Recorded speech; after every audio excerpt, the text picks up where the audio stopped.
The other thing is, why is it the world didn't take them out? Well, they're not able to. The Bible Why aren't says, they able to? Well, the Bible says that God protects them. In what way? During this period of time. Well, it says that they're able to kill people that come against them, that fire will come out of their mouth and destroy them. Now, again, some people say, well, now, do you literally believe they're going to be like, human flamethrowers? But we have to go back to the life of Elijah. And Elijah, there was armies sent against him a couple of times, groups of 50 men, and Elijah spoke, and God brought fire down from heaven and killed them. So when it says that fire will come out of their mouth, I believe they will speak the word, if you will, and then God is the one who will bring judgment on the enemy. So they're invincible, literally, during the time of their ministry. But beautifully it says, when they finish the word of their testimony, then God will allow them then to be killed by the beast or by the Antichrist. And I think there's a wonderful application to us. We too are invincible until God's finished with us in our ministry. Until we've finished the word of our testimony, nothing can happen to us. Ron, talk about how it ends for them, what the world does, and then how they're resurrected.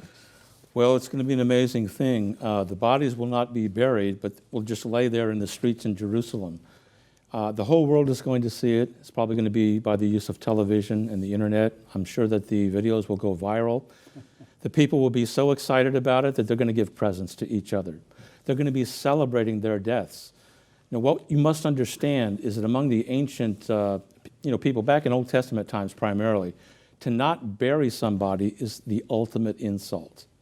It would be equivalent of just spitting on a corpse today. It's the ultimate insult. And so after these individuals have been put to death, the whole world is rendering an insult to God's mighty prophets. And then something fascinating happens. The breath of God enters the prophets, and they stand up.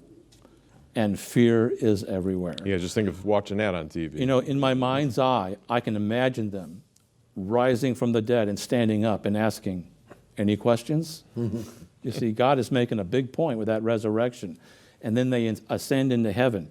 And here's what's happening. The whole world is watching, and they have just witnessed the defeat of the Antichrist's purposes. The whole world will see that this is something of God. I think, too, John, that God may have this mini rapture of those two witnesses because they are obviously resurrected and raptured into heaven. Maybe to speak to the world to say the rapture had already occurred earlier. The general rapture where I took out all the believers and you've tried to explain it away in some way as though it were something else. I'm going to show you one right here, right now, to let you know what this is really all about.